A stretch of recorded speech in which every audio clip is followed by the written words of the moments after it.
구원 상담 7번 구원의 방법 요한복음 1장 29절 말씀. 이튿날 요한이 예수께서 자기에게 나오심을 보고 가로되 보라 세상 죄를 지고 가는 하나님의 어린 양이로다. 아멘.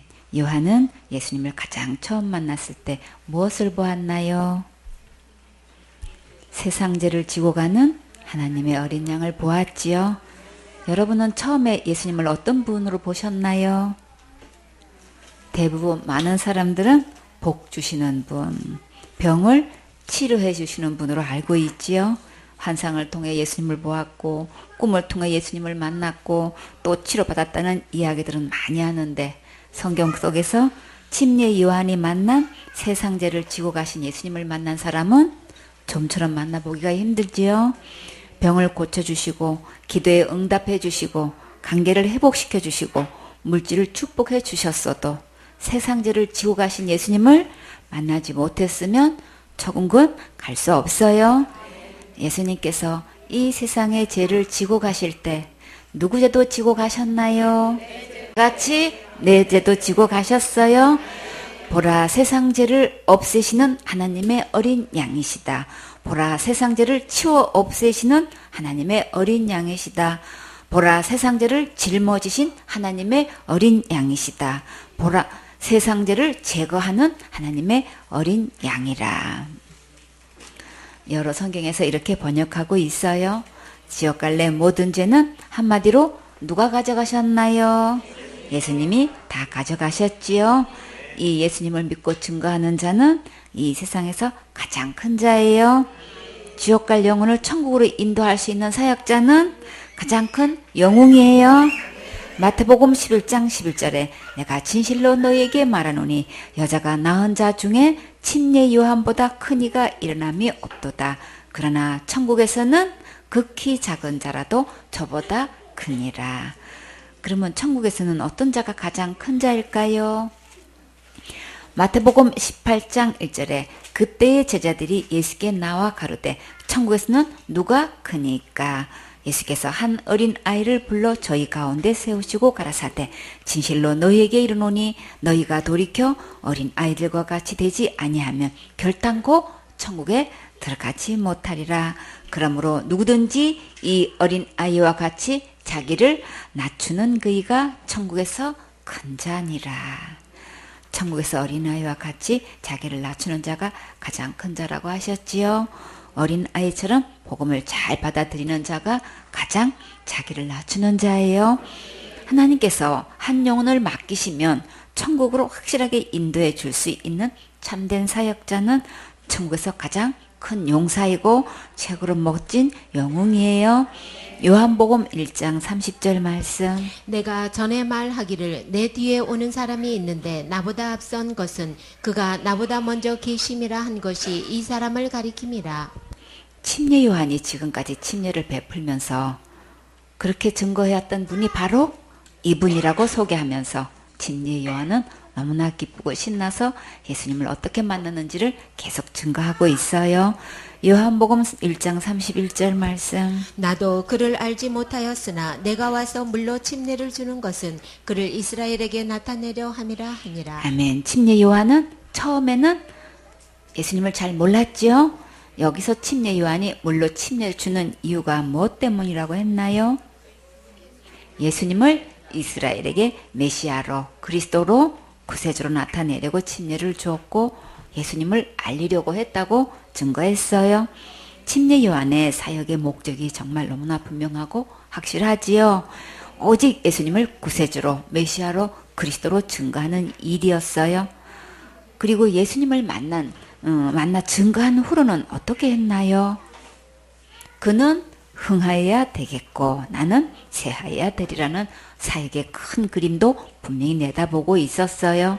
그리고 또 하나 놀라운 것은 자기 제자를 예수님께로 보낼 수 있는 진짜 큰 인물이었어요.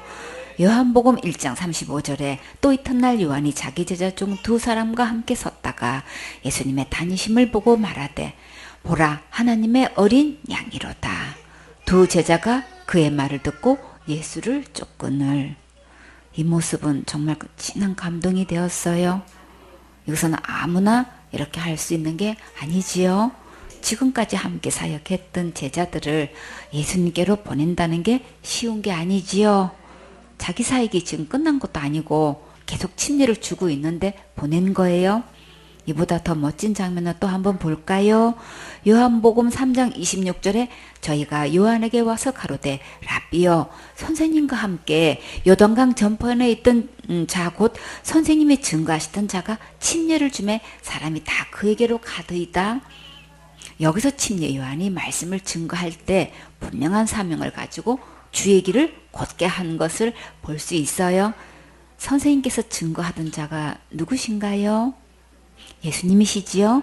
예수님께서 침례를 베푸시니까 사람들이 다 그에게로 간다고 했어요.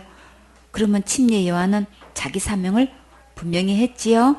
이제 모든 백성이 예수님을 따라가도록 증거해야지요.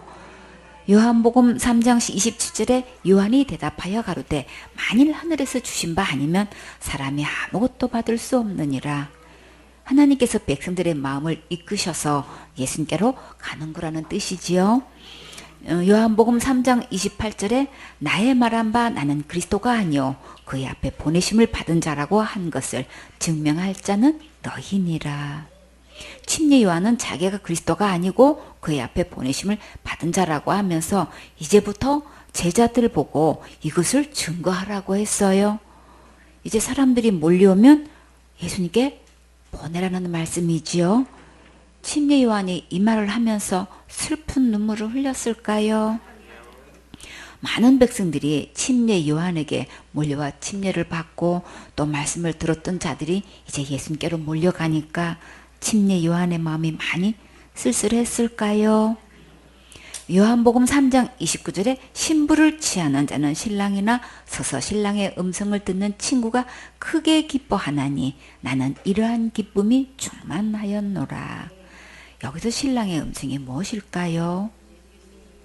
첫날 밤에 신랑이 신부가 순결하다는 증거로 자리옷을 친구에게 주면 그것을 신부 부모에게 전했어요.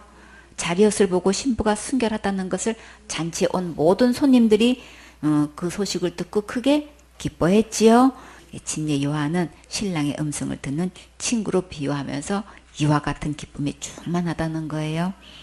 지금까지 백성들에게 침례를 베풀고 메시아 그리스도 예수께서 오실 것을 증거했는데 선포된 말씀대로 예수님께서 오셨고 백성들이 다 예수님께로 간다는 것을 듣고 진정으로 기뻐했어요. 요한복음 3장 30절에 그는 흥하여야 하겠고 나는 쇠하여야 하리라 하니라. 사역자의 중심이 정말 아름답지요. 내 사역이 아니고 주님 사역으로 충성을 다한 것을 볼 수 있지요.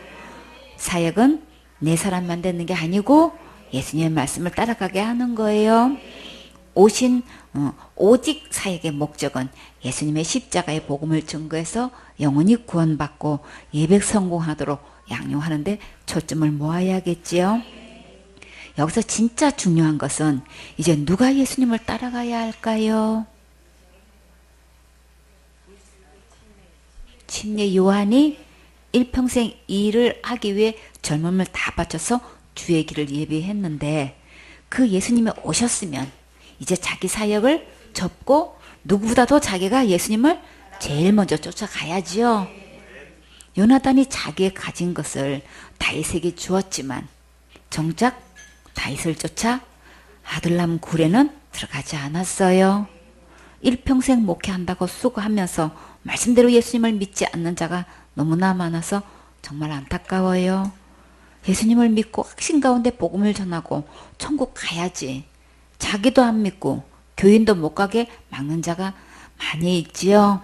오늘부터 세상죄를 지고 가신 예수님을 믿으면 천국 갈 수 있어요. 침례 요한은 또 어떤 것을 보았을까요?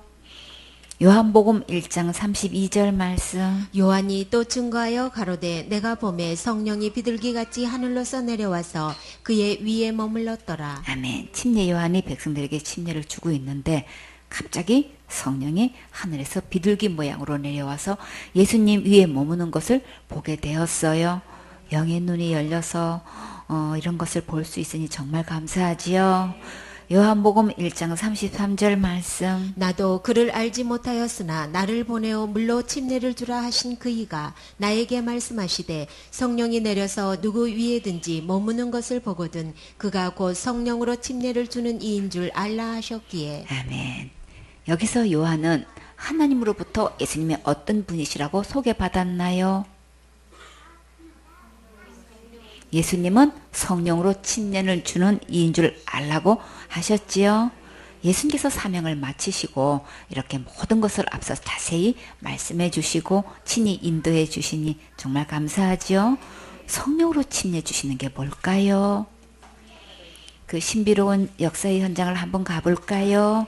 사도행전 1장 4절에 사도와 같이 모이사 저희에게 분부하여 가라사대 예루살렘을 떠나지 말고 내게 들은 바 아버지의 약속하신 것을 기다리라. 예수님께서 승천하시기 전에 제자들에게 아버지께서 약속하신 것을 받을 때까지 예루살렘을 떠나지 말고 기다리라고 당부하셨어요. 사도행전 1장 5절에 요한은 물로 침례를 베풀었으나 너희는 몇 날이 못되어 성령으로 침례를 받으리라 하셨느니라. 오순절날 마가다락방에서 예배드릴 때 정말 약속하신 대로 성령의 큰 역사가 일어났었지요. 사도행전 2장 1절에 오순절날이 이미 이름에 저희가 다 같이 한 곳에 모였더니 후련히 하늘로부터 급하고 강한 바람 같은 소리가 있어 저희 앉은 온 집에 가득하여 불의 혀같이 갈라지는 것이 저에게 보여 각 사람 위에 임하여 있더니 저희가 다 성령의 충만함을 받고 성령이 말하게 하심을 따라 다른 방언으로 말하기를 시작하니라. 하나님께서 예수님은 성령으로 침례를 주신다고 약속하신 대로 정말 오순절날 마가다락방에서 모인 모든 사람 위에 성령의 충만한 역사가 이렇게 있었어요.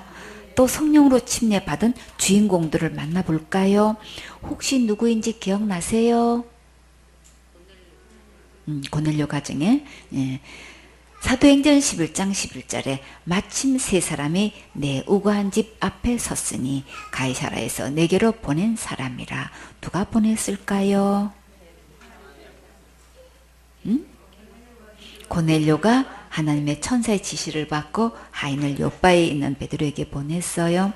사도행전 11장 12절에 성령이 내게 명하사 아무 의심 말고 함께 가라 하시매 이 6 형제도 나와 함께 가서 그 사람의 집에 들어가니. 마침 베드로가 옥상에서 기도하는데 한상이 열렸었지요. 사도행전 11장 5절에 가로되 내가 요바성에서 기도할 때에 비몽사몽간에 한상을 보니 큰 보자기 같은 그릇을 내 길을 메어 하늘로부터 내리온 내 앞에까지 들이오거늘 이것을 주목하여 보니 땅에 4발 가진 것과 들짐승과 기는 것과 공중에 나는 것들이 보이더라. 또 들으니 소리 있어 내게 이르되 베드로야 일어나 잡아 먹어라 하거늘 내가 가로되 주여 그럴 수 없나이다. 속되거나 깨끗이 아니한 물건은 언제든지 내 입에 들어간 일이 없나이다 하니. 또 둘째 하늘로부터 2번째 소리 있어 내게 대답하되 하나님이 깨끗하게 하신 것을 네가 속되다 말라 하더라. 이런 일이 3번 있은 후에 모든 것이 다시 하늘로 끌어 올라가더라. 하늘에서 내려온 보자기 안에 있는 것을 베드로에게 잡아먹으라고 하셨는데 여러분은 잡아먹을 수 있겠어요? 왜 웃으세요? 못하지요? 베드로는 아멘 했을까요? 베드로도 할 수 없다고 하니까 하나님께서 2번 더 보여주시면서 하나님이 깨끗하게 하신 것을 내가 속되다 말라고 하셨어요. 이 힘을 내게 이르리라 함을 보았다 그늘. 내가 말을 시작할 때에 성령이 저에게 임하시기를 처음 우리에게 하신 것과 같이 하는지라. 처음 우리에게 하신 것과 같이 하는지라. 이 말씀은 언제 있었던 일일까요? 오순절날 사건을 말하지요. 사도행전 2장 1절에 오순절날이 이미 이름에 저희가 다 같이 한 곳에 모였더니 후련히 하늘로부터 급하고 강한 바람 같은 소리가 있어 저희 앉은 온 집에 가득하며 불의 혀같이 갈라지는 것이 저희에게 보여 각 사람 위에 임하여 있더니 저희가 다 성령의 충만함을 받고 성령이 말하게 하심을 따라 다른 방언으로 말하기를 시작하니라. 이런 일을 베드로는 오순절 마가다락방에서 체험했기 때문에 그때 보았던 성령의 역사가 지금 이방인 고넬료 집에서 일어난 것을 보고 예수님께서 하신 말씀이 생각났어요. 사도행전 11장 16절에 내가 주의 말씀에 요한은 물로 침례를 주었으나 너희는 성령으로 침례를 받으리라 하신 것이 생각나노라. 그런즉 하나님이 우리가 주 예수 그리스도를 믿을 때에 주신 것과 같은 선물을 저희에게도 주셨으니 내가 누구간데 하나님을 능히 맡겠느냐 하더라. 저희가 이 말을 듣고 잠잠하여 하나님께 영광을 돌려 가로되 그러면 하나님께서 이방인에게도 생명을 얻는 회개를 주셨도다 하니라. 여러분에게도 생명 얻는 회개를 주셨습니까? 이 회개는 일생에 딱 한 번 있는 거예요. 하나님을 버리고 멀리 갔다가 다시 하나님께로 돌아가는 것이 회개예요. 예수님께로 돌아가면 영원한 생명을 얻을 수 있어요. 고린도전서 12장 13절에 우리가 유대인이나 헬라인이나 종이나 자유자나 다 한 성령으로 침례를 받아 한 몸이 되었고 또 다 한 성령을 마시게 하셨느니라. 우리는 한 성령으로 그리스도의 몸에 연결되는 침례를 받았고 모두 한 성령을 마음에 모셨지요. 이것을 물 침례가 아니라 성령으로 침례 받는 것을 말해요. 한 성령으로 마시게 하셨다는 말씀이 좀 낯설지요. 요한복음 20장 22절에 이 말씀을 하시고 저희를 향하사 숨을 내쉬며 가라사대 성령을 받으라. 예수님께서 숨을 내쉬면서 성령을 받으라고 하셨는데 받아 마시면 한 성령을 마시게 된 거지요. 예수님은 이렇게 성령으로 침례를 주시는 분이세요. 요한복음 1장 34절 말씀. 내가 보고 그가 하나님의 아들이심을 증거하였노라 하니라. 아멘. 하나님의 아들이 곧 누구신가요? 예수님이시지요. 침례 요한은 이 예수님이 바로 하나님의 아들이시라는 것을 확실하게 증거했어요. 이제부터 여러분도 기록된 하나님 말씀대로 예수님의 십자가의 복음을 확실하게 증거해서 천하보다 귀한 영혼을 천국으로 인도하는 일에 귀하고 장구하게 쓰임받는 참된 사역자가 되세요. 마태복음 3장 13절 말씀. 이때 예수께서 갈릴리로서 요단강에 이르러 요한에게 침례를 받으려 하신대. 아멘. 요단강은 아래로 흐르는 것, 빨리 흘러내리는 시내, 단에서 흐른다는 뜻을 가지고 있어요. 레바논 북쪽 헬몬산에서 발원하여 훌레 호수에 흘러 들어갔다가 다시 16km 정도로 흘러 갈릴리 호수로 접어들고 또 갈릴리 호수를 거쳐 팔레스타인을 종단하여 최종 종착지인 사해로 흘러 들어가요. 강의 길이는 약 130km이지만 구불구불한 굴곡을 모두 측정하면 약 320km가 넘는데요. 갈릴리 호수와 사해 사이에 낙폭이 약 188m나 되는 관계로 중간중간에 27개의 크고 작은 폭포소가 형성되고 급류와 소용돌이가 생겨난대요. 더욱이 강폭이 좁고 강바닥이 얕으면 곳곳에 깊은 홈이 파져 있고 우계는 물이 범람하지만 건기에는 수심이 90cm 채 되지 않기 때문에 배로 건너기도 어렵고 걷거나 헤엄쳐서 건너기도 쉽지 않대요. 따라서 강 중간중간에 겨우 건널 만한 나루터가 있어 그곳을 통해 강 좌우로 이동한대요. 다 같이 주님 성지순례 보내주세요. 요단강도 보고 싶어요. 아멘. 이렇게 생긴 요단강에서 예수님께서 요한에게 침례를 받으러 가셨어요. 우주 만물을 창조하신 예수님께서 어떻게 요한에게 침례를 받으러 가셨을까요? 침례 요한은 예수님을 알아뵙고 어떻게 했을까요? 백성들이 다 와서 침례를 받으니까 예수님도 당연히 자기에게 와서 침례를 받아야 된다고 했을까요? 마태복음 3장 14절 말씀. 요한이 말려 가로되 내가 당신에게 침례를 받아야 할 터인데 당신이 내게로 오시나이까. 아멘. 요한이 예수님께서 와서 침례를 받는 것이 당연하지요. 침례 요한은 사양을 했어요. 침례 요한의 말을 들으시고 예수님은 어떻게 하셨을까요? 마태복음 3장 15절 말씀. 예수께서 대답하여 가라사대 이제 허락하라 우리가 이와 같이 하여 모든 의를 이루는 것이 합당하니라 하신대 이에 요한이 허락하는지라. 아멘. 예수께서 침례를 받으시는 목적이 무엇이라고 하셨나요? 이와 같이 하여 모든 의를 이루는 것이 합당하다고 하셨지요. 이 말씀은 예수님께서 침례 받으시는 순간에 세상의 모든 죄가 다 예수님께로 넘어가는 거예요. 요한복음 1장 29절에 이튿날 요한이 예수께서 자기에게 나오심을 보고 가로되 보라 세상 죄를 지고 가는 하나님의 어린 양이로다. 예수님께서 세상 죄를 지고 가실 때 누구 죄도 지고 가셨나요? 내 죄도 지고 가셨지요. 이사야 38장 17절에 보옵소서 내게 큰 고통을 더하신 것은 내게 평안을 주려 하심이라. 주께서 나의 영혼을 사랑하사 멸망의 구덩이에서 건지셨고 나의 모든 죄는 주의 등 뒤에 던지셨나이다. 나의 모든 죄는 누구 등 뒤에 던지셨나요? 예수님의 등 뒤에 던지셨지요. 그러면 이제 지옥 갈 죄가 있을까요? 없을까요? 예수님이 다 가져가셨으니까 이제 없지요. 죄가 하나라도 있으면 천국에 갈 수 없어요. 천국은 거룩한 나라라서 죄가 하나도 없는 거룩한 자만 들어갈 수 있어요. 그러면 여러분은 거룩함을 받았습니까? 거룩한 것은 죄가 하나도 없는 것을 말해요. 이 거룩함은 예수님의 십자가의 은혜를 믿을 때 받는 거예요. 마태복음 3장 16절 말씀. 예수께서 침례를 받으시고 곧 물에서 올라오실새 하늘이 열리고 하나님의 성령이 비둘기같이 내려 자기 위에 임하심을 보시더니. 아멘. 예수님께서 침례를 받으시는 것은 지옥 갈 내 모든 죄가 넘어간 것을 나타내는 예식이에요. 예수님께서 침례를 받으시고 물에서 올라오실 때 하늘이 활짝 열렸지요.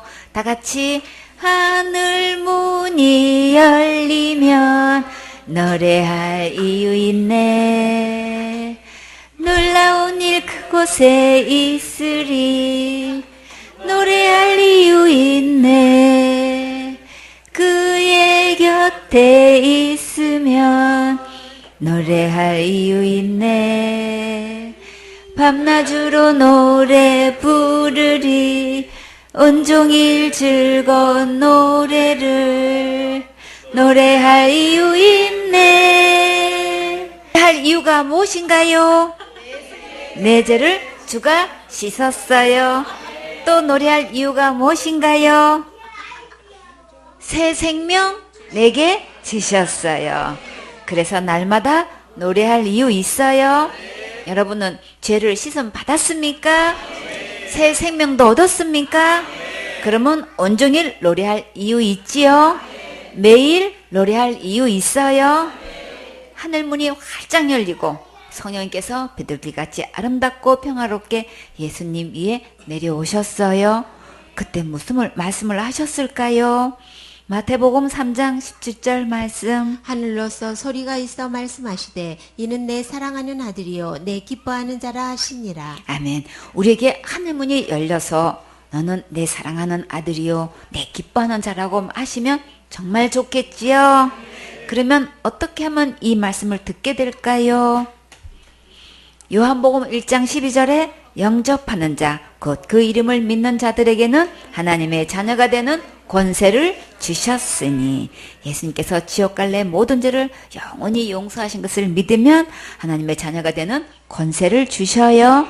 하나님께서 가장 기뻐하시는 아들이 되는 거예요. 여러분은 지옥 갈 모든 죄를 영원히 용서하신 예수님이 믿어지셨습니까? 그 예수님을 마음의 주인으로 구세주로 왕으로 영접하셨습니까? 하나님의 자녀 되는 권세도 받았습니까? 참 잘하셨어요. 레위기 4장 1절 말씀. 여호와께서 모세에게 일러 가라사대. 하나님께서 모세에게 할 일을 낱낱이 말씀해 주셔서 우리에게 들려주시니 정말 감사하지요. 오늘은 또 어떤 말씀을 들려주실까요? 레위기 4장 2절 말씀. 이스라엘 자손에게 고하여 이르라. 누구든지 여호와의 금령 중 하나라도 그릇 범하였을 때. 아멘. 그릇 범하다는 것은 법률, 도덕, 규칙 따위를 어기는 것을 말해요. 잘못을 했을 때 위반하다, 위배하다, 짓다 그렇게 말하지요. 하나님의 율법은 몇 개인가요? 614지지요. 금령은 어떤 행위를 금지하는 명령이나 법령을 말해요. 하나님께서 하지 말라고 말씀하셨으면 그 말씀대로 행할 책임과 의무가 따르지요. 누구든지 하나님께서 말씀하신 것을 지키지 않고 어겼을 경우에는 어떻게 해결하시는지 잘 경청해 보세요. 레위기 4장 3절 말씀. 만일 기름 부음을 받은 제사장이 범죄하여 백성으로 죄어를 입게 하였으면 그 범한 죄를 인하여 흠없는 수송아지로 속죄 제물을 삼아 여호와께 드릴지니. 아멘. 여기서 제얼은 제약에 대한 재앙을 말해요. 속죄는 구약에서 백범전도 나온대요. 히브리어는 모두 덮다, 직접 덮다, 아람어로는 펴서 덮다, 닦아내다, 또 한글 개개는 속하다, 쉬게 하다, 허물을 제하다, 화목, 덮다, 제하다, 허물을 제거하다. 네, 이런 뜻이 있어요. 기름 부음을 받은 제사장은 대제사장을 말해요. 대제사장도 범죄할 수 있나요? 범죄할 수 있지요. 그래서 제일 먼저 하나님의 일을 하기 전에 본인의 죄 문제를 해결하고 하나님의 일을 직무하게 하셨어요. 교회의 지도자가 먼저 지옥 갈 모든 죄로부터 구원받고 교인들에게 천국 가는 길로 인도해야겠지요. 죄를 범하면 속죄 제물을 하나님께 드리라고 하셨어요. 어떤 것을 속죄 제물로 드려야 하나요? 흠 없는 수송아지를 제물로 드려야지요. 수송아지는 얼마나 할까요? 만약에 약 300만 원 정도 한다고 하면 제사장이 범죄할 때마다 300만 원씩 영적 통장에서 자동 이체되면 나만 할 게 있을까요? 율법으로 하면 우리는 아무도 하나님 앞에 설 자가 없겠지요. 레위기 4장 4절 말씀. 곧 그 수송아지를 회막문 여호와 앞으로 끌어다가 그 수송아지의 머리에 안수하고 그것을 여호와 앞에서 잡을 것이요. 아멘. 수송아지 머리에 왜 안수를 할까요? 제사장의 죄가 수송아지에게 넘어가기 때문이에요. 그리고 수송아지를 왜 꼭 하나님 앞에서 잡아야 할까요? 모든 죄는 하나님 앞에 지은 것이고 죄의 싹은 사망이기 때문에 반드시 하나님 앞에서 잡아야지요. 레위기 4장 5절 말씀. 기름 부음을 받은 제사장은 그 수송아지의 피를 가지고 회막에 들어가서. 기름 부음을 받은 다른 제사장이 이제 이 수송아지의 피를 가지고 회막에 들어가는데 반드시 흠 없는 피가 드려질 때만 죄를 용서받을 수 있어요. 히브리서 9장 22절에 율법을 쫓아 그의 모든 물건이 피로서 정결케 되나니 피 흘림이 없은즉 사함이 없느니라. 수송아지가 죽을 때만 죄를 용서받을 수 있어요.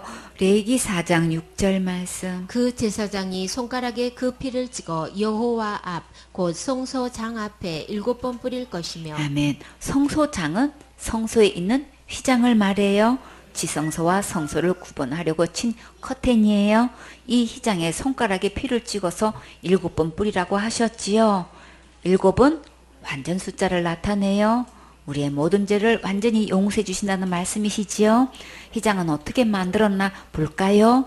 출애굽기 26장 31절에 너는 청색, 자색, 홍색 실과 가는게 꽃 배실로 짜서 장을 만들고 그 위에 그릇들을 공고히 수놓아서 금 갈고리로 내 기둥 위에 들이우되 그 내 기둥을 조각몽으로 만들고 금으로 싸서 내 은받침 위에 둘지며 금 갈고리로 내 기둥 위에 들이우되 그 내 기둥은 조각몽으로 만들고 금으로 싸서 내 은받침 위에 둘지며 그 장을 갈고리 아래 들이운 후에 증거계를 그 장 안에 들여 놓으라. 그 장이 너희를 위하여 성소와 지성소를 구별하리라. 여기서 장은 휘장을 말해요. 청색, 자색, 홍색 실과 가늘게 꼰 배실을 짜서 장을 만들어서 이제 그 위에 그릇들을 공개히 술을 놓았는데 실을 꼬아서 술을 놓으면 훨씬 고급스러운 느낌이 있어요. 조각목은 이제 사막에서 자라는 유일한 간목으로 줄기는 향이 좋고 단단하며 내구력이 좋아서 건축 목재로 가장 적합하여 언약궤와 떡상, 성막의 기둥과 성막을 세울 널판을 만들었고 그 외에 성막에 관련된 기구를 만드는데 사용되었는데 이 시띠 나무를 조각몽으로 불리게 되었어요. 레위기 4장 7절 말씀.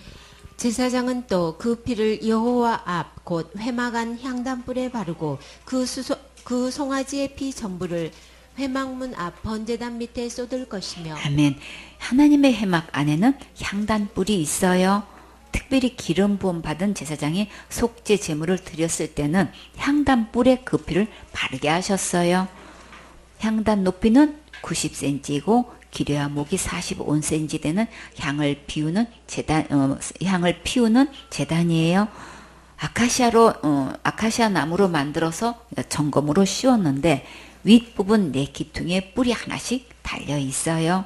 출애굽기 30장 10절에 아론이 1년 1차씩 이 향단불을 위하여 속죄하되 속죄제의 피로 1년 1차씩 대대로 속죄할지니라. 이 단은 여호와께 지극히 거룩하니라.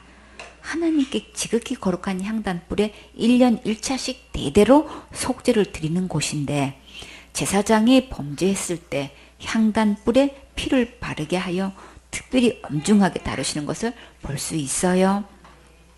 지도자의 위치에 있는 대제사장이 범죄함으로 향기를 잃으면 그 제열이 백성들에게 크게 영향을 미치기 때문에 향단불에 속죄의 피가 반드시 발라져야겠지요. 레위기 4장 8절 말씀. 또 그 속죄 제물된 수송아지의 모든 기름을 취할지니 곧 내장에 덮인 기름과 내장에 붙은 모든 기름과. 아멘. 속죄 제물의 모든 기름은 하나님께 드리게 하셨어요. 레위기 4장 9절 말씀. 두 콩팥과 그 위의 기름과 곧 허리 근방에 있는 것과 간에 덮인 거풀을 콩팥과 함께 취하되. 아멘. 두 콩팥과 그 위의 기름과 간에 덮인 거풀도 하나님께서 드리게 하셨어요. 레위기 4장 10절 말씀. 화목제 희생의 소액에서 취함같이 할 것이요 제사장은 그것을 번제단 위에 불사를 것이며. 아멘. 화목제는 하나님의 은혜를 감사하거나 소원을 드릴 때 하는 제사예요. 제사장에 드린 속죄 제물은 화목제 희생을 취하는 것 같이 번제단 위에서 불사르라고 하셨어요. 제사장이 하나님과 죄로 막혀 있으면 백성의 죄를 담당해서 하나님 앞에 제사를 드릴 수 없겠지요. 지도자가 하나님의 사명을 감당하려면 항상 하나님과 화목하고 백성들로 하나님과 화목게 해야지요. 레위기 4장 11절 말씀. 그 수송아지의 가죽과 그 모든 고기와 그 머리와 다리와 내장과. 12절 말씀. 또 곧 그 송아지의 전체를 짐 바깥 재버리는 곳인 정결한 곳으로 가져다가 불로 나무 위에 사르되 곧 재버리는 곳에서 사를지니라. 아멘. 그러면 제사장이 범죄했을 때 향단불에 그 피를 바르고 또 수송아지로 속죄 제물을 드릴 때는 하나도 남김없이 몽땅 태워버리는 것을 볼 수 있어요. 하나님의 일을 맡아서 하는 제사장은 항상 하나님과 화목하고 향기나는 거룩한 삶을 누려야겠지요. 고린도후서 5장 18절에 모든 것이 하나님께로 났나니 저가 그리스도로 말미암아 우리를 자기와 화목하게 하시고 또 우리에게 화목하게 하는 직책을 주셨으니. 사역자에게 화목해 하는 직책을 주셨어요. 사역자가 항상 하나님과 화목하고 제자들을 하나님과 화목하도록 돌봐줘야겠지요. 레위기 4장 13절 말씀. 만일 이스라엘 온 회중이 여호와의 금령 중 하나라도 그릇 범하여 허물이 있으나 스스로 깨닫지 못하다가. 아멘. 온 회중이 하나님께 범죄해놓고 스스로 깨닫지 못할 때가 있지요. 그러나 깨닫게 되면 어떻게 해야 될까요? 레위기 4장 14절 말씀. 그 범한 죄를 깨달으면 회중은 수송아지를 속죄제로 드릴지니 그것을 회막 앞으로 끌어다가. 아멘. 회중도 제사장에 드리는 수송아지를 속죄제로 드렸지요. 회중은 많은 숫자이고 대제사장은 한 명인데도 똑같이 속죄제로 수송아지를 드리게 하셨어요. 지도자의 영향이 그만큼 크다는 것을 알 수 있겠지요. 레위기 4장 15절 말씀. 회중의 장로들이 여호와 앞에서 그 수송아지 머리에 안수하고 그것을 여호와 앞에서 잡을 것이요. 아멘. 회중이 범죄했을 때는 회중의 장로들이 하나님 앞에서 그 수송아지에게 안수를 했어요. 회중이 잘못한 것은 누구의 책임도 클까요? 지도자의 책임도 크지요. 여기서 장로들은 회중을 대표한 각 지파의 지도자들로 소송의 중재, 판결, 군사적 지휘, 국가적 의논 등을 감당했어요. 그래서 지도자 위치에 있는 장로들이 수송아지 머리에 안수하라고 하셨어요. 사역자는 자기가 양육하는 제자가 잘못했을 때 자기가 잘못한 것처럼 경성하는 자세를 가져야지요. 걱정시켜 드려서 죄송합니다.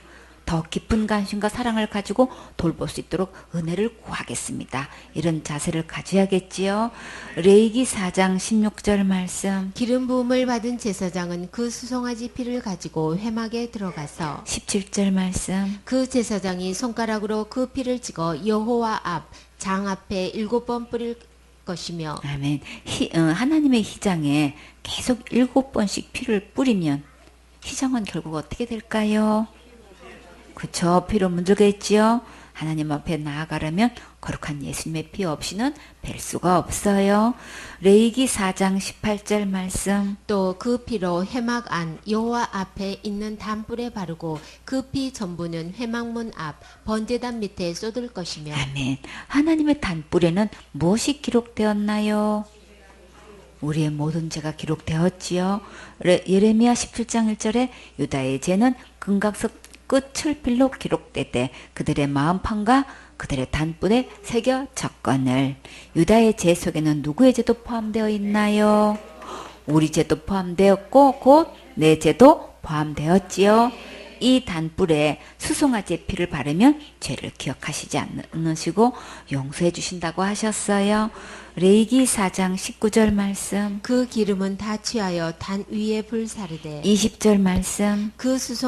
그 송아지를 속죄제의 수송아지에게서 한 것 같이 할지며 제사장이 그것으로 회중을 위하여 속죄한즉 그들이 사함을 얻으리라. 아멘. 기름은 단 위에 다 불사르고 송아지는 속죄제의 수송아지와 같이 하라고 하셨어요.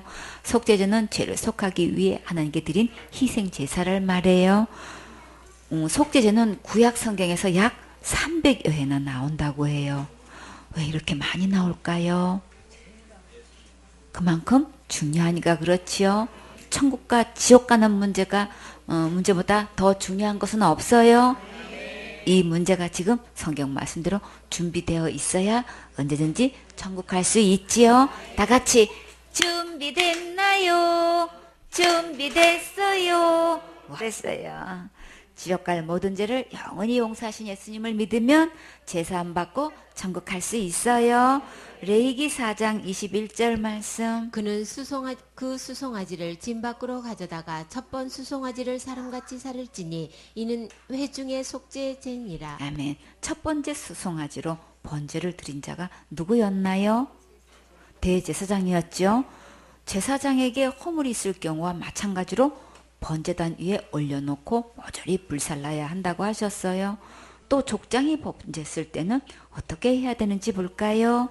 레위기 4장 22절 말씀. 만일 족장이 그 하나님 여호와의 금령 중 하나라도 부지 중에 범하여 허물이 있었다가 아멘. 족장도 알지 못하는 동안 실수할 수 있지요. 레위기 4장 23절 말씀. 그 범한 죄에 깨우침을 받거든 그는 흠없는 수염소를 예물로 가져다가 대제사장은 수송아지였는데 족장은 수염소로 예물을 가져오라고 하셨어요. 예물이 왜 이렇게 다를까요? 지도자 이치에 있는 자들이 범죄하면 그만큼 백성들에게 영향을 주게 되어 있지요. 또 무엇보다도 거룩하신 하나님을 가까이 섬기는 자들에게 더 엄격하게 다루시는 것을 볼 수 있어요. 레위기 4장 24절 말씀. 그 수염소의 머리에 안수하고 여호와 앞 번제 희생을 잡는 곳에서 잡을지니 이는 속죄제라. 아멘. 수염소 머리에 안수할 때 족장의 죄가 수염색에 넘어가지요. 이 수염소가 곧 누구실까요? 예수님이시지요. 레위기 4장 25절 말씀. 제사장은 그 속죄 희생의 피를 손가락에 찍어 번제단 뿔에 바르고 그 피는 번제단 밑에 쏟고 아멘. 대제사장은 향단뿔에 그 피를 발랐는데 족장의 죄는 번제단 뿔에 발랐지요.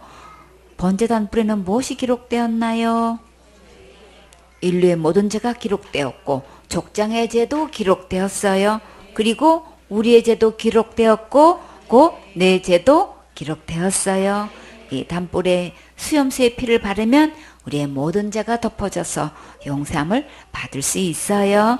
레위기 4장 26절 말씀. 그 모든 기름은 화목제 희생의 기름같이 단 위에 불사를 지니 이같이 제사장이 그 범한 죄에 대하여 그를 위하여 속죄한즉 그가 사함을 얻으리라. 아멘. 족장이 범죄할 때도 모든 기름은 화목제 희생의 기름같이 단 위에 불사르게 하셨어요.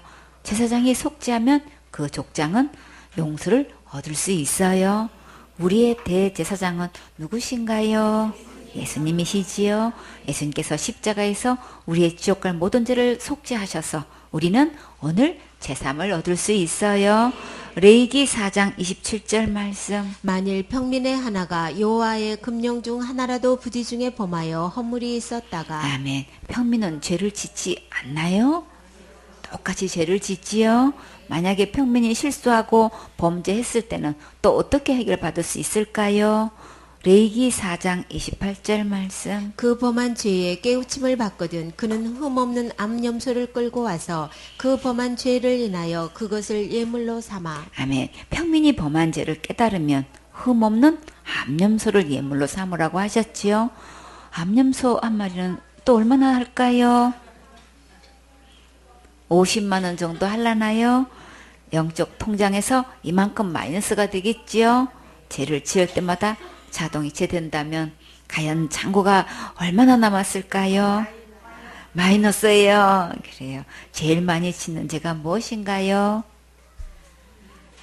말로 실수할 때가 제일 많지요. 야고보서 3장 2절에 우리가 다 실수가 많으니 만일 말에 실수가 없는 자면 곧 온전한 사람이라 능히 온 몸에 굴레 씌우리라. 다 실수가 많지만 누구든지 자기 혀를 제어할 수 있는 자는 모든 일에서 자기 자신을 완전히 제어할 수 있는 사람이에요. 레위기 4장 29절 말씀. 그 속죄제 희생의 머리에 안수하고 그 희생을 번제소에서 잡을 것이요. 아멘. 번제소는 번제물을 잡는 장소로서 번제단 북편에 위치해 있는데 그곳에서 잡으라고 하셨어요. 희생제물의 머리에 안수하는 순간에 누구의 죄가 넘어갔나요? 속죄제 희생제물을 드린 자의 죄가 넘어갔지요. 이 속죄제 희생제물이 곧 누구신가요? 예수님이시지요. 침례 받을 때에 먼저 머리에 안수하고 물속에 들어갔다가 올라오는 예식을 하는데 이것은 예수님과 함께 죽고 예수님과 함께 장사되고 예수님과 함께 부활하는 것을 의미해요. 속죄제를 드리면 죄가 희생제물에게 넘어가서 제사장이 속죄하면 죄를 용서받는 거예요. 예수님께서 세상 죄를 지고 가셨으면 이제 죄가 있나요? 없나요? 하나도 없지요. 레위기 4장 30절 말씀. 제사장은 손가락으로 그 피를 찍어 번제단 뿔에 바르고 그 피 전부를 담 밑에 쏟고. 아멘. 번제단 뿔에는 무엇이 기록되었나요? 우리의 모든 죄가 다 기록되었지요. 이 단뿔에 그 피를 바르면 죄를 기억하지 않으셔요. 그러면 누구의 피를 단뿔에 바르면 우리의 모든 죄를 기억하지 않으실까요? 예수님의 피지요. 히브리서 10장 16절에 주께서 가라사대 그날 후로는 저희와 세울 언약이 이것이라 하시고 내 법을 저희 마음에 두고 저희 생각에 기록하리라 하신 후에 그날 이후가 언젠가요? 예수님께서 십자가에 돌아가신 날이죠. 또 저희 죄와 저희 불법을 내가 다시 기억지 아니하리라 하셨으니 이것을 사하셨은즉 다시 죄를 위하여 제사 드릴 것이 없느니라. 예수님께서 십자가에서 흘리신 그 피를 단뿔에 바르면 우리의 모든 죄를 기억지 않으셔요. 예수님의 제사는 영원한 제사라서 다시는 죄를 위해 더 이상 제사 드릴 필요가 없어요. 구약의 제사는 한 번 제사 드리면 한 번의 죄가 용서되지만 예수님의 제사는 영원히 용서해 주셨어요. 구약의 제사를 통해 장차 예수님께서 오셔서 영원한 제사를 드려주실 것을 보여주신 거예요. 레위기 4장 31절 말씀. 그 모든 기름을 화목제 희생의 기름을 취한 것 같이 취하여 단 위에 불살라 여호와께 향기롭게 할지니 제사장이 그를 위하여 속죄한즉 그가 사함을 얻으리라. 아멘. 모든 기름은 화목제 희생의 기름을 취하는 것 같이 단 위에 불사르라고 하셨어요. 하나님의 은혜를 감사하거나 소원을 드릴 때 하는 제사 같이 하여 향기롭게 하면 죄를 용서해 주셔요. 레위기 4장 32절 말씀. 그가 만일 어린 양을 속죄 제물로 가져오려거든 흠 없는 암컷을 끌어다가 아멘. 평민이 죄를 지었을 때 속죄 제물을 혹시 어린 양으로 가져올 경우에는 흠 없는 암컷으로 해야 돼요. 레위기 4장 33절 말씀. 그 속죄제 희생의 머리에 안수하고 번제 희생을 잡는 곳에서 잡아 속죄제를 삼을 것이요. 아멘. 어린 양 머리에 안수하면 평민의 죄가 넘어가지요. 희생을 잡는 곳에서 속죄제를 잡으라고 하셨어요. 레위기 4장 34절 말씀. 제사장은 그 속죄제 희생의 피를 손가락으로 찍어 번제단 뿔에 바르고 그 피는 전부 단 밑에 쏟고 아멘. 속죄제 희생의 피를 단불에 바르면 죄를 기억지 않으시지요. 나머지 피는 다 단 밑에 전부 쏟았어요. 레위기 4장 35절 말씀. 그 모든 기름을 화목제 어린 양의 기름을 취한 것 같이 취하여 단 위 여호와의 화제물 위에 불사를 지니 이같이 제사장이 그의 범한 죄에 대하여 그를 위하여 속죄한즉 그가 사함을 얻으리라. 아멘. 모든 제물을 화목제 어린 양의 기름을 취하는 것 같이 단위에 불사르게 하셨고 제사장이 속죄하면 평민의 죄는 용서받는 거예요. 6월절 어린 양 되시는 예수님이 또 우리의 대제사장도 되시지요. 우리의 선행으로 죄가 해결되지 못하기 때문에 하나님께서는 오직 예수님의 피만 요구하셔요. 거룩하신 예수님의 피로 속죄받으면 지옥 갈 모든 죄를 용서받고 언제든지 천국 갈 수 있어요. 아멘.